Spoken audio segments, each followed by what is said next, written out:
Welcome to the Language Lounge and a warm welcome to the final episode of our journey through the poem Together We Can from Ncert Santoor Class 4. As promised, in today's episode, we'll be diving into the textual exercises that follow the poem. These activities will help us reflect on the poem's message of unity, cooperation, and positive action, and give us a chance to practice our reading, comprehension, and grammar skills. So, let's get started and explore how together we really can make a difference both in life and in language. Now, let's dive into the first textual exercise from the poem Together We Can. This section is called Let Us Think. Exercise A, answer the following. Let's take a look at the first question together. What happens when you join hands with your team? Think about that for a moment. When you join hands with your team, you are not doing things alone anymore. You work together, share ideas, support one another, and suddenly everything feels a lot more exciting and positive. So, a good answer might be when you join hands with your team, you stand together, full of joy and cheer. Everyone works as one, and reaching the goal becomes easier and more fun. And truly, isn't that the heart of the poem? It reminds us how teamwork and unity can turn effort into enjoyment and challenges into achievements. Let's move on to the next question. Why is helping each other important? That's a really good question. Think about a time someone helped you. Didn't it make things easier? Didn't it make you feel supported? Helping each other isn't just about finishing a task. It's about being there for one another. So we can say helping each other is important because it builds trust and makes sure no one ever falls. It brings everyone closer, and with teamwork, we can overcome anything. When we help each other, we are not just solving problems, we are also building friendships, showing kindness, and making sure no one is left behind. That's what makes a strong team. Here's an extra question to think about. How does teamwork make you feel? Imagine you're working with your friends on a big project or playing a team game. You cheer each other on, you help each other out, and that feeling, it's special. So we might say teamwork makes you feel happy, brave, and full of energy. When you are part of a team, you know you are not alone, and that feels really good inside. Teamwork gives us confidence, a sense of belonging, and the joy of sharing both the effort and the success. Let's explore a couple more thoughtful questions to deepen our understanding of teamwork. What keeps the team strong and together? Well, think about what holds friends or family close. It's trust, right? The same goes for a team. The bond of trust keeps the team strong. It means we believe in each other and always help one another. When we trust, we feel safe to share, speak up, and support each other. That's what keeps the team together. What makes a team shine? This is such a great question because it reminds us that teamwork is more than just working side by side. A team shines when everyone works together, trusts each other, and shares the joy of reaching the goal. It's that mix of unity, trust, and shared happiness that makes a team not just successful but truly special. Let's wrap up with two important questions to truly understand the heart of the poem. What is the main message of the poem? The poem teaches us something really important about working together. The poem conveys that unity and teamwork enable people to overcome difficulties and achieve common goals. Can you name some actions mentioned in the poem that demonstrate unity? Think about the little moments when the poem shows people coming together. Actions such as standing together, sharing, and cheering each other on are mentioned as demonstrations of unity. These actions remind us that unity isn't just a big idea, it's in the simple things we do every day to help and support one another. And that's the beauty of the poem. It's all about teamwork, kindness, and the power of unity. Now, let's move on to exercise B. Think and discuss. These questions really help us connect the poem to our own experiences. Let's dive into the first one. What makes you feel joyful? Think about the moments that make you smile. What brings you joy? I feel joyful when I play with my friends, laugh together, or when we help each other and win a game. It's those little moments of connection and fun that fill us with happiness. And it's even better when we share them with others. Can you think of a good activity that you can do together with a friend? There are so many activities that are more fun when you have a friend to share them with. I could play a fun game, make cool crafts, draw awesome pictures, or even read a fun book together. Everything is more fun when you are with a friend. Whether it's creating something together or just having a good laugh, it's the teamwork and shared joy that makes these activities special. Now, let's dive into the next two questions in exercise B. Have you ever lost a game? How did you feel? Losing can be tough, but it's part of learning and growing. Let's talk about that feeling. Yes, I have lost a game before. I felt a little disappointed, but then I remembered that it's okay to lose. The most important thing is that I had fun and learned something. Losing teaches us that it's not always about winning. It's about trying our best, enjoying the experience, and learning from our mistakes. That's what helps us grow and get better next time. Imagine you are the team leader of a group project and two of your teammates disagreed with each other for some reason. What would you do to unite your team again? In a team, disagreements can happen. What do you think is the best way to handle it? I would talk to both of them and ask what's bothering them. I would remind them that we are a team and should work together. Maybe we can come up with a new idea that everyone likes. It's important to listen to both sides. Stay calm and help everyone remember that the goal is to work together.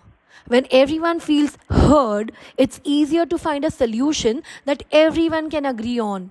Now, let's move on to Let Us Speak. This activity is all about sharing what you love and learning about your friends' favorites. Let's start by reading the conversation between Bokali and Darsana. Bokali: I love my country.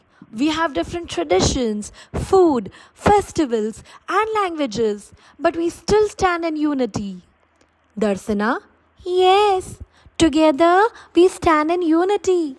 Now, let's meet Arav. He's excited to share a little bit about his favorites. Arav: Hello, I am Arav. My favorite food is biryani. My favorite festival is Diwali. In this festival, we light lamps, decorate our homes, burst crackers, and share sweets with our friends and family. I love the joy and brightness of this festival. Now it's your turn to get involved. Type in the comments below and tell us about your favorite foods and festivals. What do you love to eat? Maybe it's pizza, samosa, or ice cream. And which festivals bring you the most joy? Christmas, Eid, Holi, or another special celebration? Share a few lines about why they are your favorites. Let's take a look at a few more examples.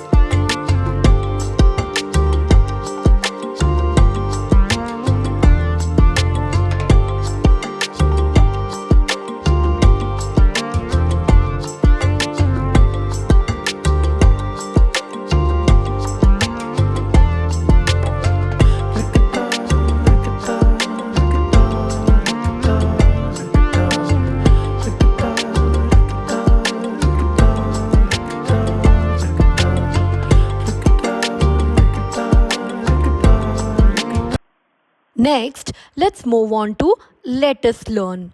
In this section, we'll be looking at some pictures and filling in the blanks with the correct words from the box. One example is done for you. Let's go through them one by one. A blank space of sticks. The correct collective noun is bundle. A bundle of sticks.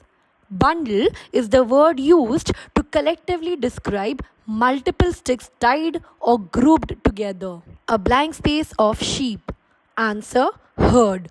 A herd refers to a group of animals, especially grazing ones like sheep, that live and move together. A blank space of wolves. Answer, pack.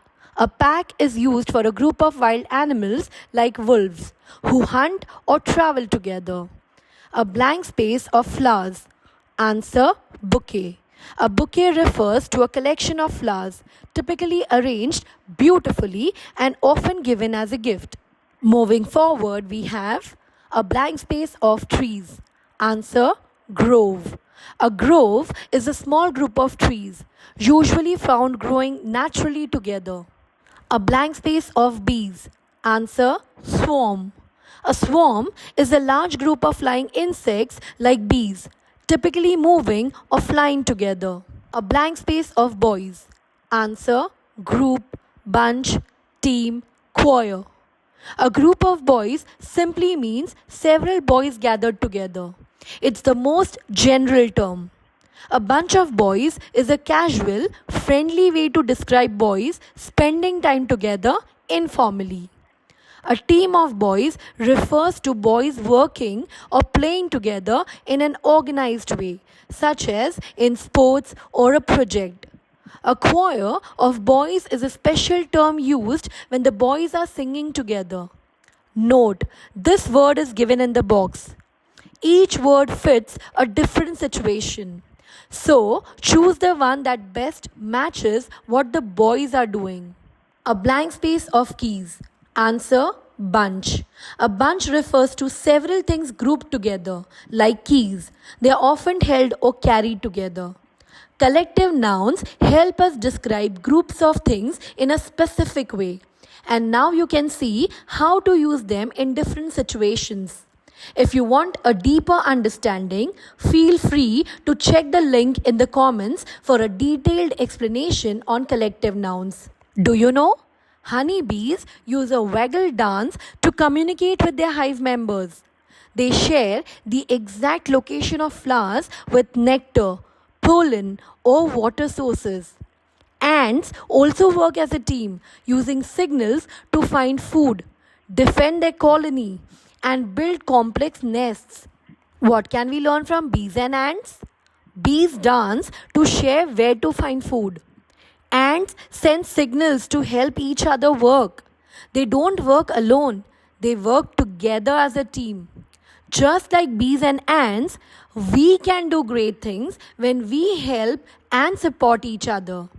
Together we can do more.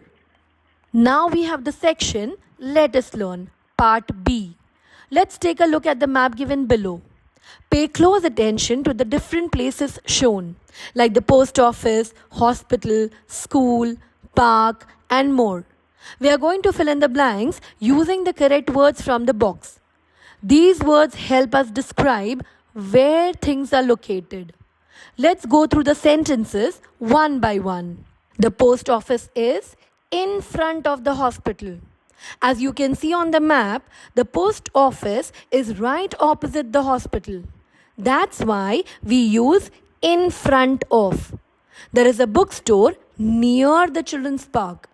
The bookstore is close to the park, not far away. So the correct word is near. The bank is behind the school. The bank is on the other side of the school, not in front of it. So we say it is behind the school. There is an ambulance between the post office and the hospital. On the map, the ambulance is right in the middle of the two buildings. So we use the word between. These words in front of, near, behind, and between help us talk about positions and directions. They are really useful when we want to describe how to find or explain the location of places. Now we have let us write. Let's look at the pictures and answer the questions based on what's happening now and what will happen next.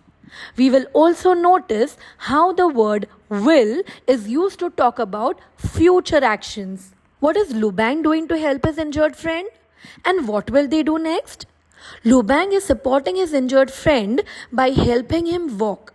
They will go to the healthcare center so his friend can receive treatment. Notice how will go shows what is going to happen next. Let's see the next picture. What are Obang, Manya and Tina doing?